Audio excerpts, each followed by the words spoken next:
Hello, my name is Bryson and I'm a St. Martin's student, and today we're going to go ahead and do a quick head-to-toe assessment on a newborn infant. Turn the camera around real quick. Alright, so just to make sure, I do have some impromptu items I want to explain. I only have access to one teddy bear that's somewhat,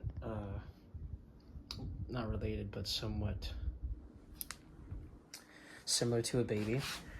And I also have some other items I want to explain that I have. So I have this pen that's going to be acting as the auxiliary thermometer. I also have some hand sanitizer right here. It's going to be my hand hygiene. And I have gloves right here on the side that I'm going to be using. All right, so now that we have that out of the way, let's go and introduce ourselves to the patient and the patient's parents. Hello, Miss Mary. How you doing today? Doing good? That's good to hear. My name is Bryson. I'll be doing your infant's head-to-toe assessment. I'm a St. Martin's nursing student. Gonna don some gloves real quick. And before we get started, may I please have a name and date of birth? Obviously, I don't have another teddy bear to act as if it was the mother, but I'm gonna go ahead and act as I was doing that anyways. All right, name and date of birth. Okay, corresponds both that I know. And then can I please have a name and date of birth for your child here? All right, perfect. Kimmy, born just yesterday. Perfect. All right, so now that out of the way, I'm gonna go ahead and explain what we're doing here today. I'm gonna go ahead and do a quick head-to-toe assessment on your infant, just to make sure everything's in working order. We go from top to bottom. All right, let's get started. So we're gonna go ahead and start off with the head. We're gonna take a look at the posterior anterior fontanelles. Some common findings within the head is going to be the caput succinium and some melia, as well as some stork bites, which are all common findings. All right, so the head looks good. Posterior and anterior fontanelles look good as well. All right, we're gonna go and take a look at the eyes now. Take a look at the outer canthus. All looks good. Her eyes are wide open, so she's awake and she's active, so she's in an active state. Go and take a look at the symmetry of those eyes. They look good to me. All right. And some, again, common findings are going to be some stork bites as well. Take a look at the nose. We're going to go ahead and take a look at the symmetry of it and the configuration. It looks symmetrical, and both nares look patent. We're going to go ahead and note some other skin assessments you might see. Again, you might see some melia, then some stork bites as well. Anything of the sorts just like that. All right, nose looks good. We can go and move on to the mouth now. I'm gonna go ahead and just take a look at the configuration and symmetry. Mouth looks good to me. I'm going to pop a finger inside real quick, just kind of move the lip around, and we can see some Epstein pearls, which again is normal, common finding to see within an infant's mouth. And we can also see some baby teeth in the back. And now we're already at the mouth. We can go ahead and test out the baby's sucking reflex. So what I'm gonna do is I'm just gonna go ahead and pop my finger on the roof of their mouth, and they should be able to start sucking on it, to which they have. We'll break the suction. We have positive reflex on that. Now we're going to go ahead and move on to the ears right here. Take a look at the penile recoil. Go back into place. Symmetry looks good. Ears look fine to me. No obstruction, anything of the sort. I'm going to go ahead and clap to test the hearing, and usually the baby would react to it. Okay, and now since we're at the head still, we can go ahead and just go ahead and test out the range of motion of the neck real quick, just a little bit. Move it around. Take a look at the clavicle. All right, and since we're already at the neck, we can go and test out the tonic neck reflex. So I'm gonna go ahead and have the baby face this way, to the right, and they should be able to reach out to the side just like that. Okay, looks good to me right there. And since we're already at the head, we can also go ahead and test out the rooting reflex. So I'm just going to stroke the cheek. Again, they should look this way. Stroke the cheek again. Should look that way as well. All right, so that looks good and good. We have those positive reflex signs. We can go ahead and move on to the rest of the torso and the lower extremities of the infant. So we're going to go ahead and take a look at the chest and abdomen. Miss Mary, is it okay if I go ahead and take a look at the torso of your child real quick, just to make sure everything's looking good? Okay, all right. So some things you're going to note about the skin, especially with infants, is that they're going to have lots of different skin not really skin, not different skins, but they're gonna have lots of different things going on with the skin. So you're gonna have some vernix, which is basically this gonna be this white material around the baby, which is completely normal for an infant. And then we're gonna also have some acrocyanosis, which is just like this little bit blue, sometimes on the hands, sometimes on the feet, which is totally normal, especially for the first 24 hours of birth. And then obviously you're going to see some of the same skin assessments that you're going to see as I mentioned before. So stuff like melia, stork bites, some nevis, gray slate nevis, and some telangiectatic nevis, what we're looking at on the body. So that since we're still on the torso, you go ahead and just move whatever clothing and or blankets in the way. So we're going to notice that there's going to be two breast buds and the nipples right here. That's completely normal for an infant of a full term, so it's good. And we already have the abdomen laid out for us as well. We can go ahead and take a look at it. It's going to be a slight protrusion, which is totally okay. And then we can also palpate on the side right here, 2 centimeters below the costal margin for the liver, to which you'll be able to feel the ridge border of it. It's looking good. And then since we're already here, we can go and take some vitals as well. We can take a heart rate as well as a respiration rate. And we're going to auscultate the quadrants of the infant's abdomen. Let's go and take a listen real quick. Okay. 60 seconds for each thing. I'm just going to speed it up for the sake of the video. And quadrants as well. At the same time, you can go ahead and observe the skin for any of the skin assessment check marks that I've mentioned before.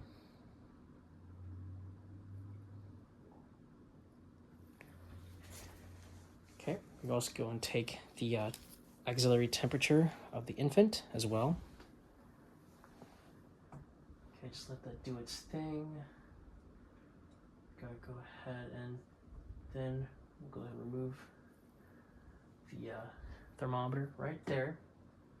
And now we're gonna go ahead and just pretty much report what we got for vitals. So we have a respiratory rate of 50, which is normal for the infant. And we also have a heart rate of 120, again, which is normal for an infant. We listen to 60 seconds on each side. And then we also have active bowel sounds on each quadrant of the abdomen, which is good to hear. And then since we're already on the top half, we can go and listen to the, or not really listen, but palpate the brachial pulses, make sure that they're equal bilaterally, to which they are. That's good. Okay, and then we can go ahead and just do a quick range of motion test as well. And I'm just going to say it again just in case I did forget. We have a 36.5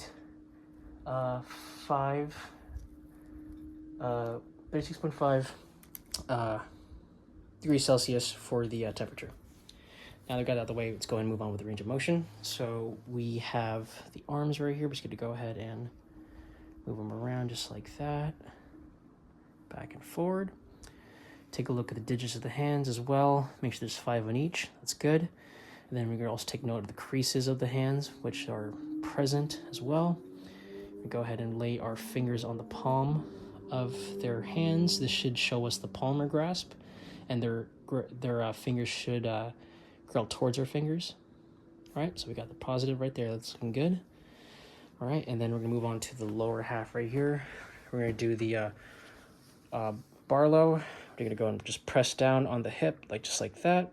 They're Oletani reflex. I'm going to go ahead and just move it around just like that. You shouldn't hear any clunking noises. All right, now we're going to go ahead and take a look at the digits of the foot. 5 on each side. Creases are present. It's good. Going to do the plantar now. And then their toes should curl towards our finger, which is on the sole of the foot. It's going good. You can do the Babinski reflex as well on each one, and their toes should curl out outwards. All right, and we're ready to take a look at everything on there. You did a quick range of motion on the top half. And now let's go ahead and move on to the genitalia. So for the sake of this demonstration, We're going to assume that this is a female. Usually for female infants, when looking at the genitalia, you're going to look for the configuration. Obviously, you make sure it's in the right place. You're also going to take note of any pseudo menstruation. So any sort of blood and or some sort of discharge is going to be completely normal for a female infant when you're assessing the genitalia. And then we also have, for the male, it's pretty much the same thing. You're going to go ahead and look at the configuration of the penis and make sure that it is symmetrical, as well as having both testes in the scrotum bilaterally equal. Take a look at that as well. And then for both of them, you would feel for the femoral pulses just to make sure that you feel them on both sides, to which they are. Okay. So I'm going to go ahead and do some more reflex training right here. But before we do that, we're also going to take a look at the back of the baby here. Just kind of support their neck real quick and just turn them around. So the spinal configuration is straight, it's good, and the gluteal folds are also equal. And then we can take note of the anus as well, see it's in the spot right there. All right, just gonna put them back down now. And then you can tell from her muscle state, it's she isn't really rigid, she's pretty loose, but it's okay. And then we have another reflex you want to go and take note of. It's going to be the Moro reflex, where it's pretty much going to startle them. So we're going to keep their head supported. We're going to go ahead and just drop them. So we're going to drop them just like that with their hands behind their head. And then their arms and legs should pretty much extend outwards as if they're getting startled.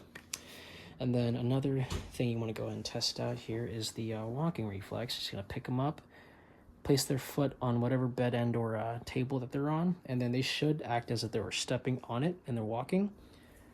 We're going to say that they did. It's looking good. All right. That includes the main assessment on the infant. Now we can leave the parent with some information, some discharge information. I'm going to be informing them about SIDS. So, Miss Mary, I'm going to go ahead and tell you about SIDS, aka Sudden Infant Death Syndrome. It is a very serious problem. There are some ways you can prevent it. The main way is by whenever you bring your infant home and you want to place them in a crib to sleep in, you want to make sure that the crib has a very firm mattress, as well as no toys around the crib as well to prevent some sort of suffocation. And then when you do lay them down, you want to make sure that they are laying flat on their back and they're swaddled up. And that's the best way you can go ahead and prevent sudden infant death syndrome, is when you're just laying them down in the crib. You want to make sure they're flat, make sure the crib is empty in itself, and make sure that the crib has a very firm mattress. And that's pretty much it, yeah. That concludes the assessment and the discharge information or discharge education. Do you have any questions for me? No? Okay. So I'll go ahead and swaddle the baby back up and then hand them back to the mom and or put them back in the crib if they were in one. And start lowering the bed if I ever elevated it. I'm going to hand you your call light. So if you ever need anything, Miss Mary, just go ahead and let us know, okay? All right. Thank you so much.